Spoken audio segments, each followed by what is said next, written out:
Two cities. One question every digital nomad eventually asks: Bangkok or Bali? Tonight, we're putting real numbers side by side across 10 categories to find out which city actually gives you more for your money. Bangkok and Bali are the two biggest digital nomad hubs in Southeast Asia, and for good reason. Bangkok gives you world-class infrastructure, a subway system, and some of the best street food on the planet. Bali gives you beach sunsets, rice paddies, and that laid-back island lifestyle that's hard to beat. But which one is actually cheaper? And more importantly, which one gives you the better quality of life for the price? We pulled data from Numbeo, nomads.com, and local expat sources to give you the real numbers. No guesswork, just facts. Let's break it down category by category. Housing is where most of your budget goes, so let's start here. In Bangkok, a comfortable one-bedroom condo near the BTS costs $400 to $600 a month. Move 10 minutes away from the train, and you can find modern studios for as low as $250. Most condos come with a pool, gym, and 24-hour security. In Bali, a one-bedroom villa in Canggu runs $500 to $700. Ubud is cheaper at $350 to $500. The big difference? Bali villas are typically standalone with a private or shared pool, but electricity, water, and cleaning are almost never included. Here's something that catches a lot of people off guard. In Bali, landlords are now asking for 2-month deposits plus 3 to 6 months upfront. That's potentially $2,000 to $4,000 before you even unpack. Bangkok? Usually just 2 months deposit with monthly payments. Bangkok takes this round, not just on price, but on move-in flexibility.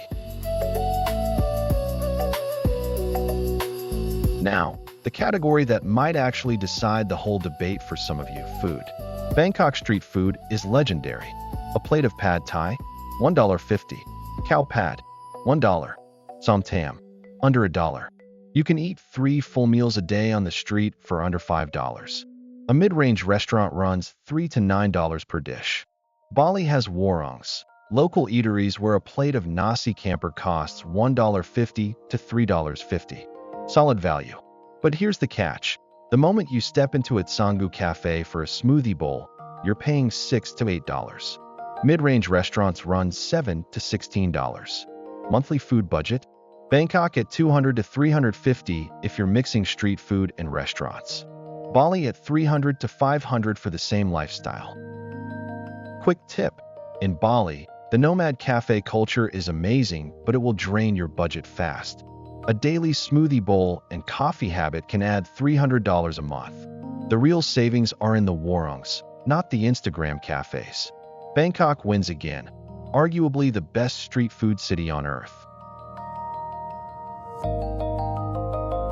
Getting around is where these two cities couldn't be more different.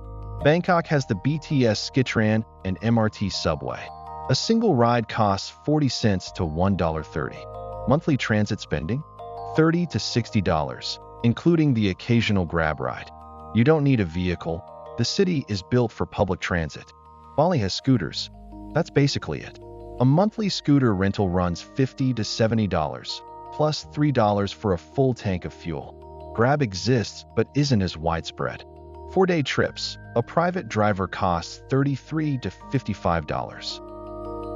I'll be honest, riding a scooter in Bali traffic is not for everyone.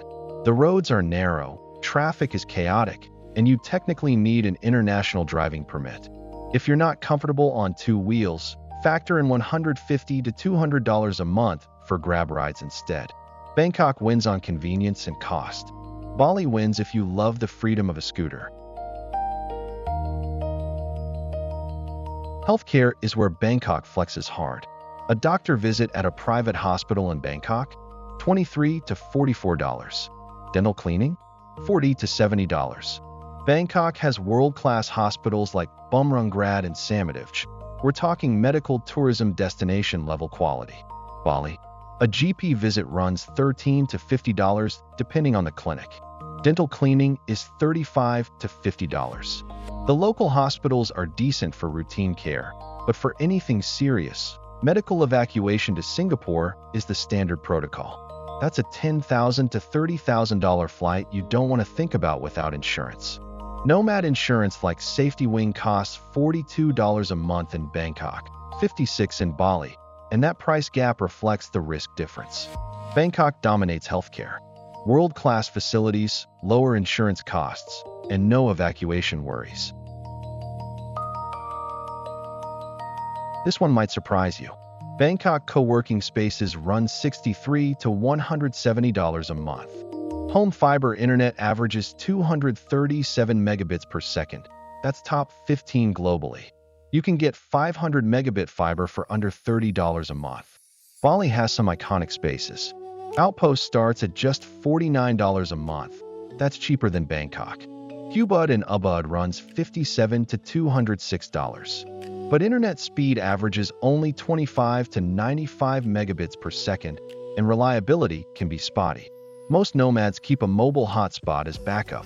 If you're on Zoom calls all day or uploading large files, Bangkok is the clear winner.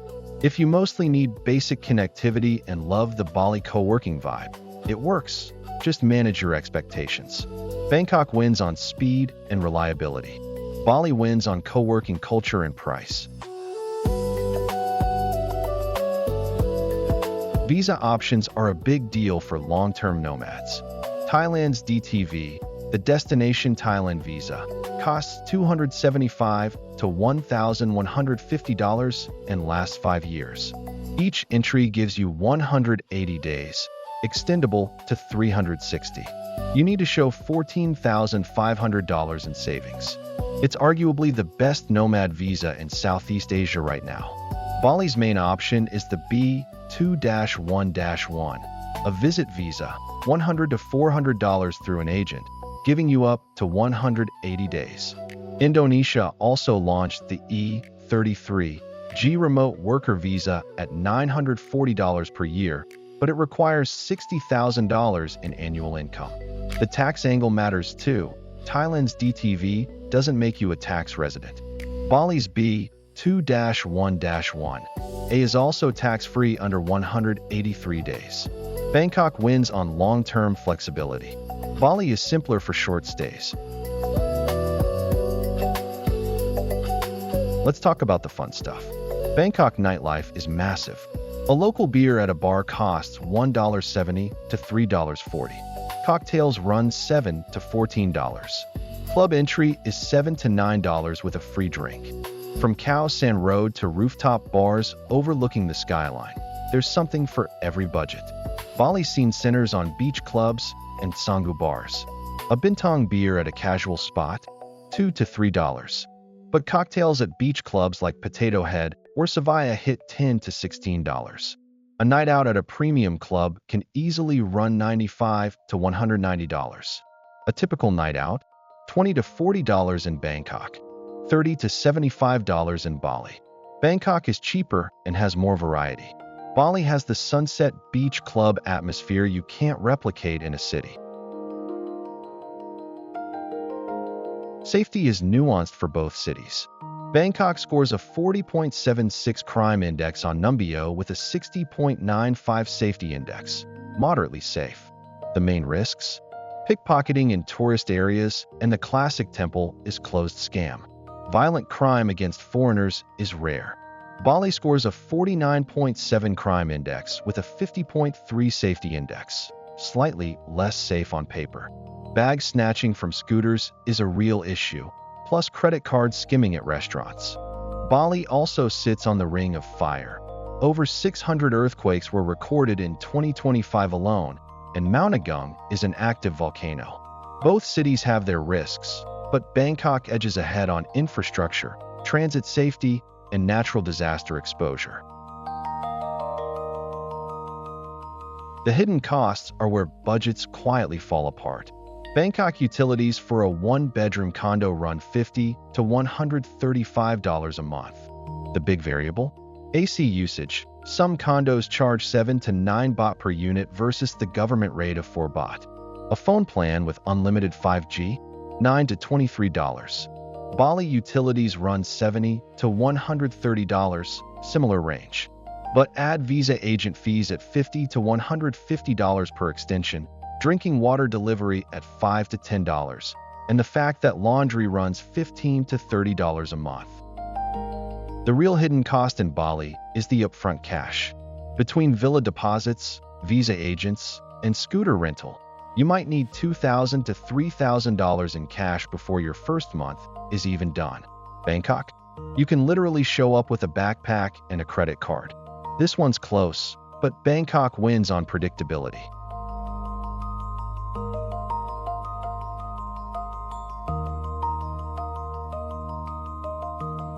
Here's where Bali fights back. Bangkok is a megacity, 10 million people, incredible food, amazing nightlife, and modern infrastructure. But the air pollution from December to March is serious. PM 2.5 regularly exceeds safe levels. Sidewalks are uneven, and walking in 35-degree heat isn't fun. Bali, rice terraces, beach sunsets, yoga studios, and surf breaks. The nomad community in Canggu is one of the most vibrant in the world. The wet season brings afternoon rain, but the dry season from May to October is close to paradise. Bangkok has 150,000 expats and world-class convenience. Bali has 5,000 plus nomads and that island life energy you can't fake. This is the one category where Bali clearly wins, and honestly, it's why people keep choosing Bali despite the higher price tag. Let's count it up. Bangkok wins 8 out of 10 categories: housing, food, transport, healthcare, internet, visa, nightlife, and safety. It's $200 to $400 cheaper per month at the comfortable lifestyle level, around $1,500 to $2,000 versus Bali's $1,600 to $2,400. Bali takes quality of life and has the edge on co-working culture. But here's the thing numbers don't capture. Bali sells you a feeling. The morning surf, the sunset sessions, the rice field walks. Bangkok sells you convenience, efficiency, and arguably the best food scene on earth. My take: start in Bangkok, build your routine, save money, lock in the DTV visa, then spend 2 to 3 months in Bali during dry season when it's at its absolute best. That's the real play. If this breakdown helped you plan your next move, subscribe and hit the bell so you don't miss the next city comparison. Drop a comment. Are you Team Bangkok or Team Bali? And if you've lived in both, which one surprised you more? Like this video and share it with someone who's deciding right now.